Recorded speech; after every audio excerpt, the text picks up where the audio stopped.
Welcome to How to Split a Toaster, a divorce podcast about saving your relationships from True Story FM. Today, y'all, your children are never going to be happier in a toaster. Welcome to the show, everybody. I'm Seth Nelson. As always, I'm here with my good friend, Pete Wright. Today, we're talking about how to help your kids stay resilient, confident, and calm, even when everything around them feels like it's changing. Navigating a divorce is hard enough for adults, but it can feel downright overwhelming for young kids who don't have the tools to process it. Our guest today is Danielle Lindner? Yep, Danielle Lindner. Danielle Lindner, got it. A parenting coach and early childhood education expert who specializes in helping families raise resilient, emotional, healthy kids without losing themselves in the process. Danielle, welcome to the toaster. Thank you for having me. I've never been in a toaster before. You generally don't want to be there. I think you'll find after this session, you won't ever want to be in a toaster. Do we really want to raise resilient, emotionally healthy kids? Well, I hope Why so. don't we start with that question? Let's not assume anything on this show, Pete. No. What is the power of having kids that are broken just a little bit emotionally? Don't answer that, Danielle. That was not an invitation to explore further. Here's what I'd like to know. In your work with families, what are the first signs you notice when a young child is struggling with divorce? I get the feeling from those we've talked to in the past that sometimes when you're in your own divorce, you might miss some of the signals. Even when the kids aren't saying it, maybe you can see it. What should we be looking for? Oh, yeah, absolutely. So you'll see usually just the opposite of their normal personality. So if they're introverted, they'll start being extroverted. If they're extroverted, they'll start being introverted. If they're a kid that used to love going to school, all of a sudden they don't want to go to school. I mean, these are generalizations, there's things like that. All of a sudden they only want to, they have to sleep in daddy's room, or, if they're already split, they have to sleep in mommy's room. They have, when they normally were just sleeping fine alone.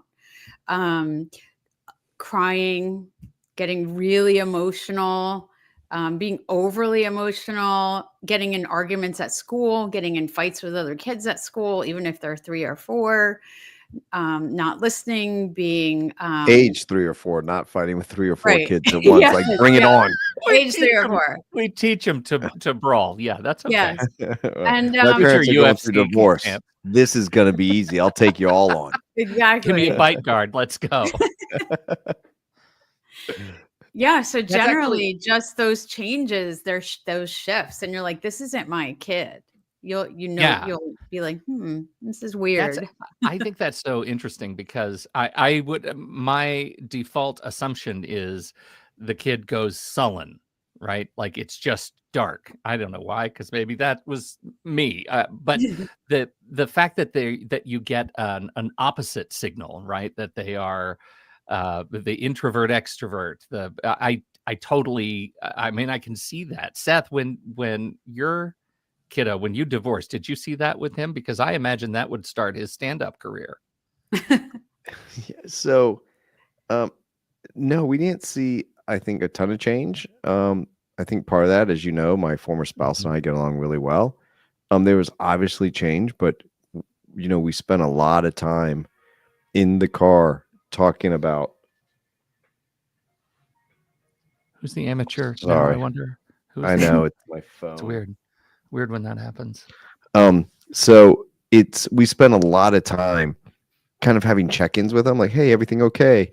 We can talk about it. We cannot. We can do whatever. And a lot of time on, hey, something just really cool happened. Do you want to call mom? So tell her what happened. You want to FaceTime? So we did a lot of that. The one time, and we've talked about this, and Pete, I haven't thought about this in years, where it was really tough, is we went over to a friend's house and there was his friend and their older sister, and they were all playing, and we had gone over there more than once, and he asked me in the car on the way home when he strapped in his little car seat, why do the kids' names, parents live in the same house because the house he was growing up in, we didn't live in the same house. And his older sister, which her dad also lived elsewhere because my former spouse was married prior to me. So both kids in that house were going to separate dad's house, right? Like logistical nightmare. So that's just what he knew. And I said, well, because they're married, and when you're married, you can live under the same roof. And he goes, well, why aren't you and mommy married? And I said, well, we decided it was better that we live under separate roofs.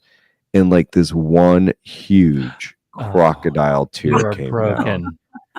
And it just crushed my heart. And the only positive thing about it from a parental point of view is I was glad it happened in my car and not his mom's car, because it would have crushed her even more than it crushed me. And, you know, he talked to her that night, put him to bed. I called her later and said, I just want to let you know this happened. Here's what I told him, just so we're on the same page. So, but other than that, you know, I'm sure Pete, if he was ever, you know, dumb enough to come on this show, maybe just to make fun of me, he would tell you I fucked up his life. But, you know. All right, so you're telling me I got a shot. I'm gonna get it out there.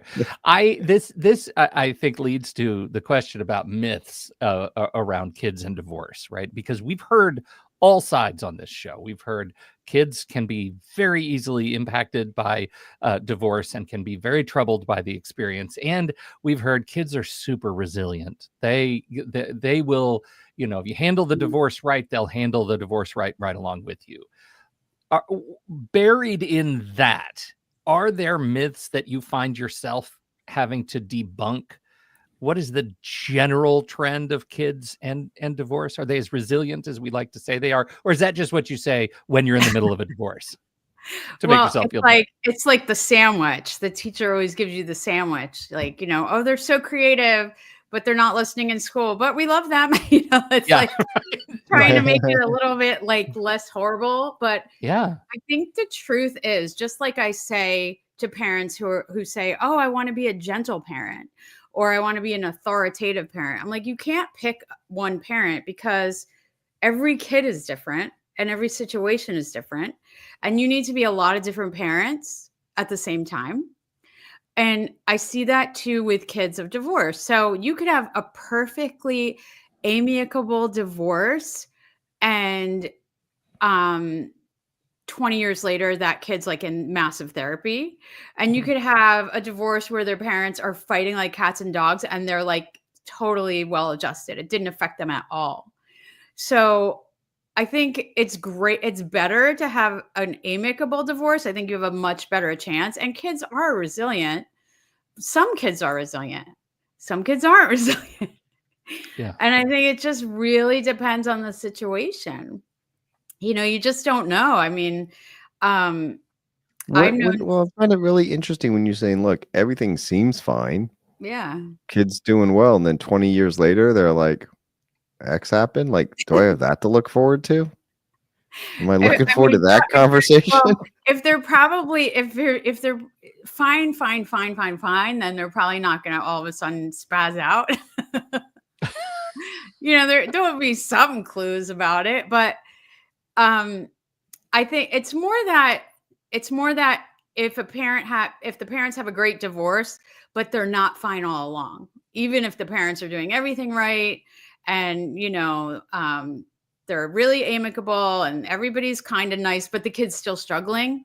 It's kind of going to be something that you see all along. It's not going to be like all of a sudden. Okay. Little bit relief there. It's going to be all fine until you get the call that says this call is collect from Florida prison. State prison. Say yes to accept the charges.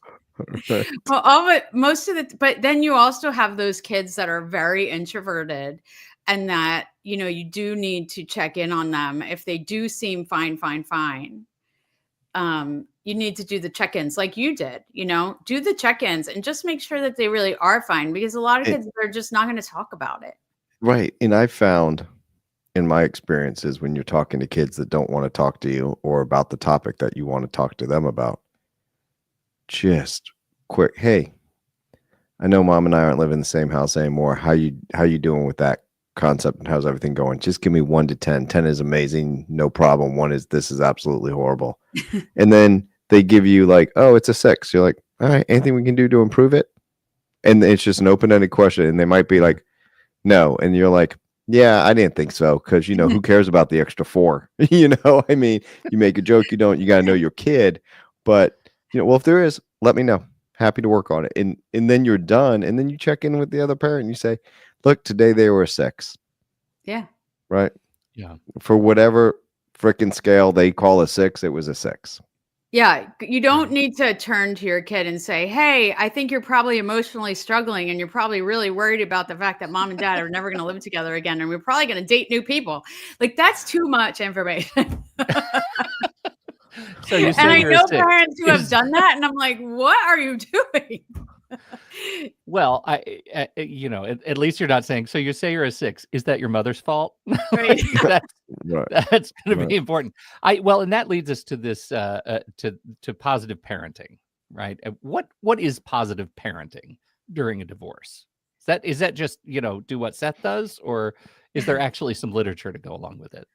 Well, there may be literature to go along with it, but I'm just more about what makes sense logically. So, positive parenting is not saying nasty things about the other person.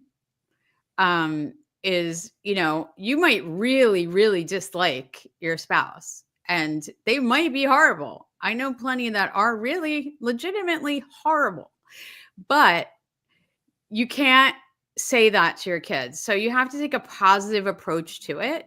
And just, it doesn't have to be all hearts and flowers.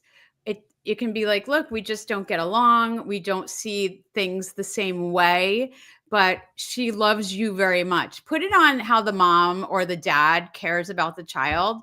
Take it away from your feelings about the spouse, the former spouse, and just put it on your mom loves you. I love you. We have differences of opinion. And that's okay. And that's why we're not living together. Right. But And I also find a lot of the kids, they'll ask why, but really they're more concerned on how does it impact me. Right. Right. Am I going to get the iPad at both houses? Right. Right. Exactly. Yeah. So I feel like all of this, it sounds so good. And yet the realities of divorce are maybe you're angry at the other parent. Maybe you are feeling like it's impossible to communicate with about the other parent to your kids without that look on your face, right? That one look on your face. How do you coach parents to find that consistency without beating themselves up when they fall apart, when they fall short of what we're asking them to do for their kids? It's going to happen. I mean, we're human and things happen. And you could get this phone call where you were supposed to get the child support check and it's been 4 weeks now and you can't afford your next payment of soccer or whatever it is. And you're just so frustrated and you lose it. And I think it's really good to be honest with your kids and say, yeah, I lost my temper. I should not have done that, but people do that all the time. And I'm going to reset and I'm going to apologize. And I'm going to try not to do that again. I might do it again, but I'm going to try not to. And I just think you have to just be honest with your kids that it might happen. And also, I think it's important to tell parents if you are dealing with a spouse that's tough and not so nice and they're saying negative things about you to your kids, which you know about, which you have to remember to play chess, not checkers. So what I mean by that is if they're saying bad things about you and trying to get the kids to turn on you, they're playing checkers. This is like right now. You need to play the long game because, 18 years from now, they're going to remember which parent took the high road. And that's the parent that they're going to feel safest with and the parent that they're going to want to spend the most time with. Right. And ultimately, what I advise clients all the time is, they say, what do I say when my kid comes and kind of tells on their dad and says, this is what he says about you? You can say, look, everybody's entitled to their opinion. and you get to make your own judgment on how I am towards you. That's what's important, and you give them all this power, Yeah. right? And back to when you lose it sometimes and you're not perfect, I think the power of a parent telling a kid that they're sorry is amazing, because the kid knows you're the authoritative figure in the room. You control everything, so to speak. So when you take the time and say, I'm sorry, and you give them that kind of ownership and communications and letting them know that you're not perfect, I think that goes a long ways with kids when it's real and genuine, and not just, oh, sorry. And you got to do it the right way. I mean, not like how Pete gives me the non-apology apology. We're not looking for that. Right. We're looking for the real one. Right. Right. Nailed me. Just nailed me. No notes. When you're dealing with kids that are more impacted than others, so we're talking about now kids who are dealing with the anxiety and fear and uncertainty that come with watching their parents go through this process. How do you engage with kids to help them realize these feelings are feelings they might not be able to talk about? They might not have the vocabulary for it. How do you engage so that you can offer them tools? Well, if they're really young kids, which is really my wheelhouse, I usually tell the parents, because they're the ones, I'm working with the parents, but they're working with their kids. I'll say, do a lot of role playing, get some puppets, do a puppet show, have them like act out what they're feeling, but don't make it them. Say, oh, Lisa and Mary, their parents moved out, or whatever it is, and how do you think they're feeling? And then let them kind of play act it through. And a lot of times you'll get a lot of good information from that they won't necessarily say to you.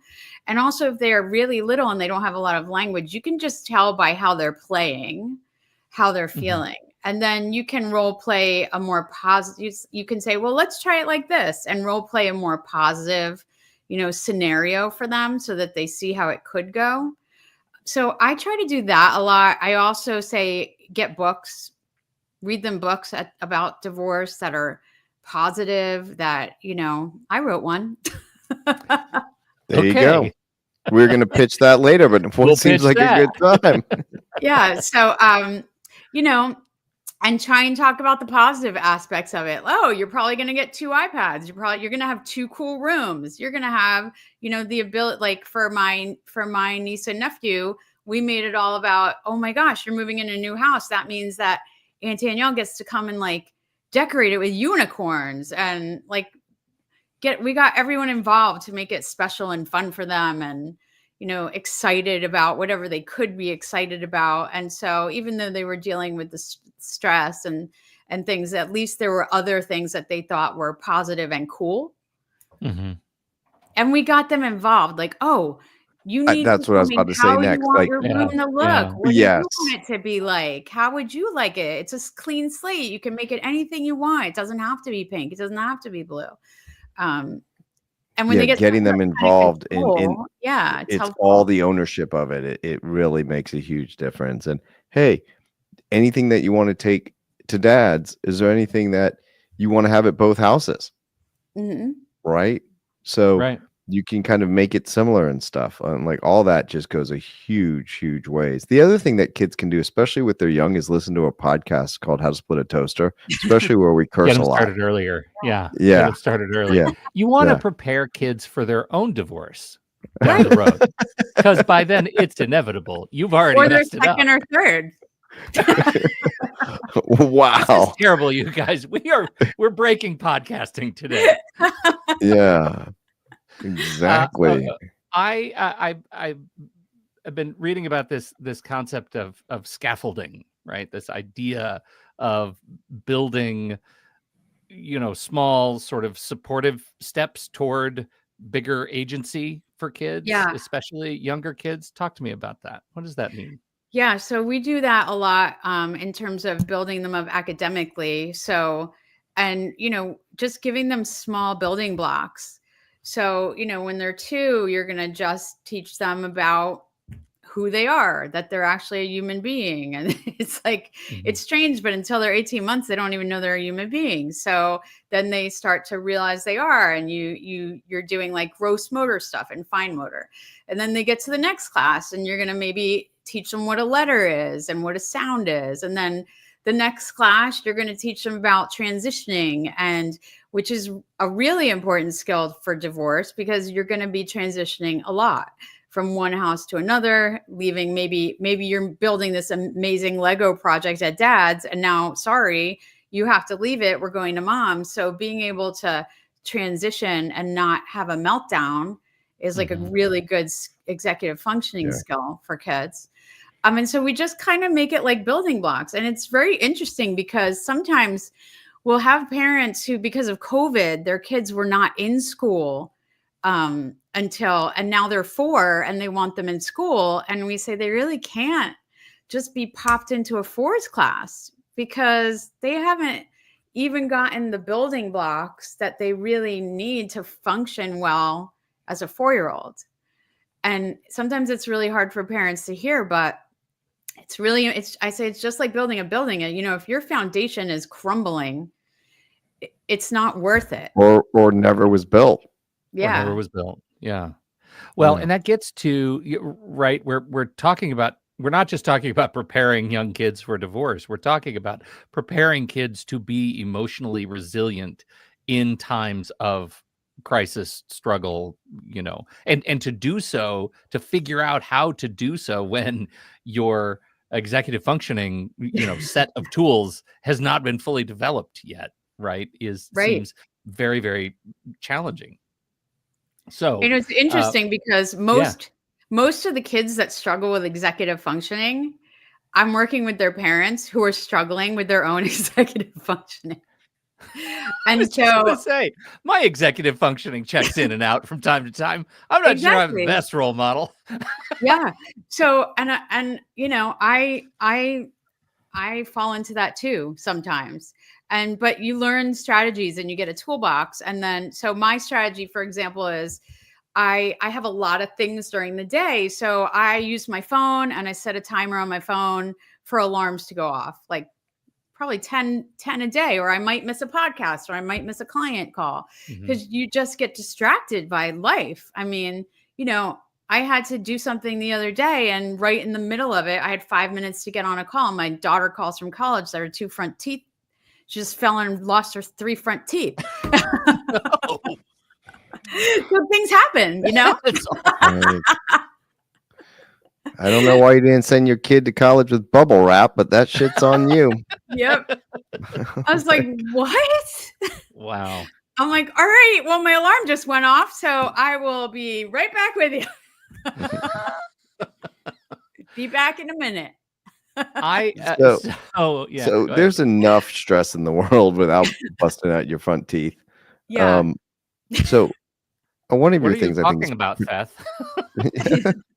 protecting your kids and young minds from overwhelming stress, which is obviously the legal conflict. Just don't do it. Like, judges hate it. It's bad for your kids. It's bad for your case. There's absolutely nothing good about it. Do not make your kids your friends. They're your kids. Go talk to other friends or counselors. But you also talk about managing children's exposure to the news, social media, external stressors during divorce. Like, how do you keep them away from that? I mean, they're all walking around with porn in their pocket. They are generalizing appropriately. That's true. It's all right. I mean, but they just get on their social media and there's just stuff everywhere. Yeah. Right. Falsehoods, not truths, whatever. And then if they see it and they stay on it a little bit, now it's in their algorithm, right? And it keeps coming back. So can you help us kind of shape that conversation a little bit? No. All right. Well, that's a good show we had here, Pete. Absolutely saw that coming. Protecting young minds. I don't want any part of it.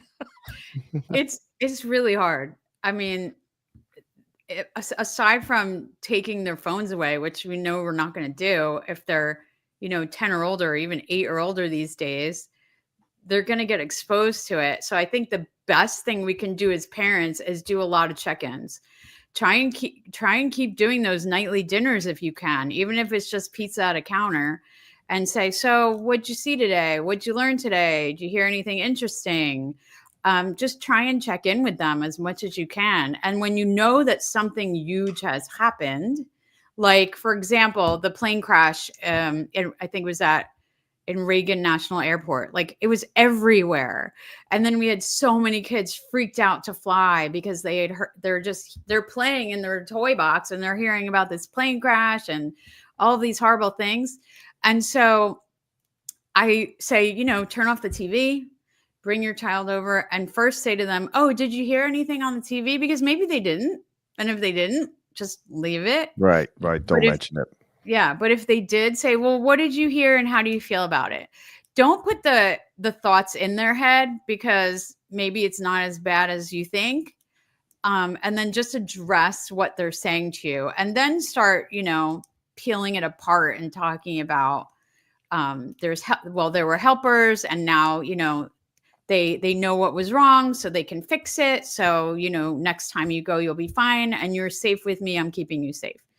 Whether that's true or not, depending what airline you're flying, I don't know. Right. But that's what we're saying. Of divorce, yeah, right. Like it's we have that temptation to explain too much to the kids who maybe are beyond it, but because we want them to feel somehow included, like we're a transparent family unit, and we're so I think finding the line and writing that line between helping them understand the reality of any given situation and accidentally, sort of unintentionally burdening them is really hard, especially when you're emotionally compromised. Oh, it's really, and I'm so bad at that because I'm always saying to my kids, something bad happened, you tell them to sit down and watch the TV. No. I'm always saying, like, don't be careful when you ski because if you're brave, don't be brave because brave people die. Like, so this is why you wrote. This is why you wrote the book, like professors and teachers. Those who can't do, teach. I got it. This could happen. I did not do that when they were little kids, but now that they are both somewhat adults, right, and their brains are fully formed, I guess, mostly, or some days questionable, I now warn them about things. I can't wait to read your follow-up book. Mr. Hopsy wisely refuses to do the Black Diamond slope. Yes. So I'm really, just to get back to the preschool years, because, once they're 16, 17, it's really hard to deal with if they're going through a divorce in the court system. Right. But those little ones and the toddlers that are going through it and they're saying mommy's house and daddy's house, and I don't like, insert woman's name here who comes over and holds daddy's hand, and I don't like insert name here who comes over and yells at me when he's barbecuing at mommy's house, or whatever the case may be. How do you suggest parents deal with when the other parent is bringing a third party around that the kid is giving you what appears to be negative thoughts about them, or they don't like it? Well, I think you need to validate their feelings. Let them know, you don't just say you're okay, because maybe they're not. And maybe that, and maybe that person's not okay either. So I would ask them, what makes you feel uncomfortable, or why do you say that? What is it about? Is it just because, you feel bad about daddy? Like, maybe is it just like a sadness that they wish it was daddy there or mommy there? Or are they really like a pedophile or something? Like, you don't know. So and you can't just say, and that's where the parent that's hearing this goes. They go to the absolute worst. Like, they yelled at me. Like, they think they're screaming all the time. Right. Now, it could have been they did yell at you because you were about to burn your hand on the grill. Right. So it's hard to get that context because they're little. They don't know how to express it or to say it or to say, you know what, I was playing, I got a little close to the grill, my Right. ball with like I got yelled at. I don't like it. I cried. In even though it might have been the thing to do to save the child from getting burned, but people always go to the worst. Mhm. It's human nature. Yeah, I think the best thing to do is to call the ex and say, "Hey, this is what I'm hearing. I'm sure it's nothing, but what happened? Like, give me a Yeah. little context because John's really upset." Right. Yeah. And And then look and for and, and and then look on for that note, patterns. you can say, John seems upset when he came home. I don't know what happened. He was kind of quiet or crying. I asked him what happened. He didn't say anything because otherwise, sometimes when you say what they say, then the next thing you get back is, I can't tell you, it's a secret. Yeah. Right? Right. Oh, The other Yeah. parent will say, don't say Yes. to mom what Mhm. happens at my house. It's a Mhm. secret. Yeah. Right. And back to when, Kai was little, it was, there's no secrets at this house. Anything that happens at this house, you can always tell mom. I said, you might want to wait to tell her what her birthday present is till after she opens it. But if you want to spill the beans, go ahead. Like you would have to have those conversations. But that kind of green light of anything that happens here, you can tell mom. Anything that happens here, you can tell dad. Just makes it where they don't feel like they're picking sides, telling one parent about the other, tattletaling, all those words that the little ones use. It's so important to never tell your kids that something is a secret because that can just lead to some really, really bad things down the road. yeah.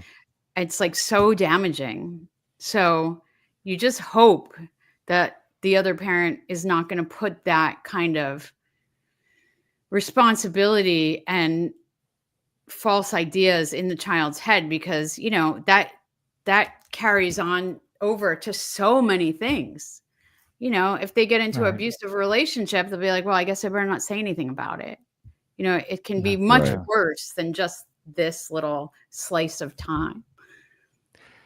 You have suddenly, magically, access to a sticky note that when you write it will automatically be put on the refrigerators of every divorcing parent. What would you write on that to help ground them in their relationship with their kids going through a divorce? I would What's the say daily reminder? be consistent and be kind. That's Be And perfect if, for a sticky consistently note. kind. I like it. Yeah, that's lovely. Maybe we should talk to Andy about that. He of all people, God, if I had access, his refrigerator would be covered with sticky notes. I would Yeah. just destroy it with sticky notes. But consistency is really Yeah. key because then okay. they just know what to expect. And, Mhm. especially if you're being kind. And look, there's a reason why some kids, ask for the water and then I have to go to the bathroom and then read me another book because they never get told no and the light never goes off. Like at Mhm. some point it's nope, go to bed. Right. Right. So, and then they know, like, and look, part of growing up is pushing the boundaries, seeing what you can quote unquote get away with. You're getting your independence. All that is healthy, and consistency is really key. And the more consistent you can be at both houses, Yes. Yeah. like 3 books, you get to pick 3 books. Like, here's what we're doing. Like that makes it even better because the other thing that kids don't realize is when you're in a good relationship with your former spouse and you're co-parenting and raising kids together, even though you don't live in the same house, you should be talking. And you'll be like, no, I talk to mom. Right. And what do you mean? Like, I have a phone. It actually dials out. It goes It both rings on ways. the other side. Right. So they're always a little bit shocked by that. Yeah, the At biggest what thing that I see in the preschool that really affects kids that parents don't realize is that they don't consistently pick the kids up on time. because they get, now they have a different schedule and they're getting confused with each other and who's picking up John today and who's dropping off John today. And a kid's sitting there for an hour after the school closes. And that's just like, they never forget that. I'm just going to tell you, blessed be my parents' memory and my mom who's passed. My parents were married for many, many years till the day that my mom passed. She left me at the school till like I was the last one picked up. Like it was like 7:00 at night. They were still waiting. And you're right. Never forgot it. Yep. Wow. I mean, it explains some things. Explains a lot of things about me. Why I'm always early. I've got I got one more question. What we talked about some of the signals, right? Recognizing the signals of kids that are going through this, that they may be struggling with some things that even though they're not talking about it. How do you know as a parent, or if you're working with, I guess, your divorce team, how do you know when it's time to introduce a counselor to the process? When do you bring in help specifically for your kids? I think it's not a bad idea to bring help in right away. As soon as things are changing, it can't hurt. Yeah. And maybe it's one or two sessions and things are fine, or maybe it's check-ins like once a month. Mm-hmm. But I think it's great because especially for a kid to have a third party that's not invested in one parent or the other, it's great for them. And then having that session where both parents, if they can tolerate each other, can come in and then hear what the child is concerned about or talking about. I think that's really helpful. And starting that just as soon as like you're separating, I think you're going to start off with like a strong base, right? If you do it right away. And if you need more, you need more. And if you don't, you don't. Okay. Tell us about the book. So my parenting book is called The Parent's Pocket Guide to Surviving the Preschool Years, One Challenge at a Time. Mm-hmm. And it doesn't talk specific. It talks about specifically things that parents struggle with during those preschool years, not specifically divorce, but there's a chapter on, bad news. And that's one of the things. So, it talks about all those various things. And then I also have 16 children's books that are specifically for kids. And I have a book about a little turtle named Tango whose parents got divorced. And it's all in rhyme. And it talks about how, he was very sad, but they just felt that it was best for them to do this thing. And these are two parents that obviously had a good divorce. But, and then it talks about you're going to get this room and this toy and that toy. And it just tries to explain it a little bit in a positive way. And but so it can be positive because if parents are not doing well in their emotional ties to each other as a married couple, that's gonna also impact your kids. Yes, and I'm not advocating for divorce here. I mean, everyone knows what I do for a living, but I don't divorce people that come to me and say we really want to stay married. Right. I mean, so. Well, it's too bad you walked in. And that's right. Nobody walks in, walks out, not divorced. I just believe a little Hotel California there, right? So I just believe that kids really deserve to see what a positive relationship looks like. Mm-hmm. And that's going to impact them more than almost anything is who you marry. And who you decide to spend your time with in your life with. And there's studies that show, successful people surround themselves with successful people. Right. And so you got be intentional about where you spend your time and who you spend your time with and why you spend your time with people. And that goes straight down to who you decide to be with. Absolutely. And in the book, I actually start out where the turtle hears the mom crying through the bedroom door and he doesn't like that. Like, why is mom always crying? Why is dad always sad? And then at the end of the book, they're doing family activities together as divorced parents and they're all happy.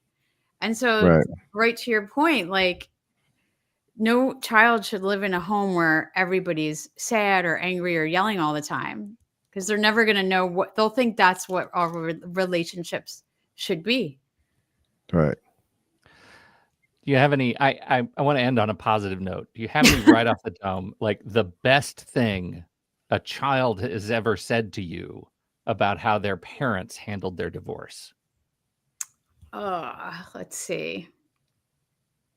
Well, one child said to me, "I love this divorce because I get 2 computers and 2 phones." And when that's really the spirit. yeah, and when mom punishes me and takes away my phone, I still have my phone at dad's. All right, I'll take it. Why not? Kids are But capitalists. that's like the perfect kid answer, though. Right? Yeah. Really. Hey, Like, they don't hey, say I'm like, good. I'm very glad that they're happy now and in a very positive relationship. Right. It's think all about that's great. I got a new unicorn. Yep. I love it. Well, Danielle, thank you so Thank much for your you. time today. This is super fun. And where do you want to send people? Obviously, we'll put links in the show notes for the books. Where do you want to send people to learn more about you and your work? They can go to at Parenting Takes Practice on Instagram, and everything is there. There you go. Because it really does. An account. Yeah, it's an account and an aphorism. It's fantastic. That's right. So thank you so much, Danielle. Thank This you. is great. And Thanks thank you for coming on the everybody show. Seth doesn't. You don't have a line here, Seth. I wanted to though because I really enjoyed this conversation, but I'll just be quiet like Andy. This is where this is where you speak when spoken to on the podcast. Thank you, everybody, for downloading and listening to this show. We sure appreciate your time and your attention. Don't forget, you can always visit howtosplitatoaster.com and submit your questions for Seth and our guests about our topics. We would love to hear from you. So we're starting to pile up those questions for those listener questions episodes that we love so much. On behalf of Danielle Lindner and Seth Nelson, America's favorite divorce attorney, I'm Pete Wright. We'll see you next time right here on How to Split a Toaster. What are we called again? I just went into total vapor lock. At 10 seasons, we've been doing this. How to Split a Toaster, a divorce podcast about saving your relationships.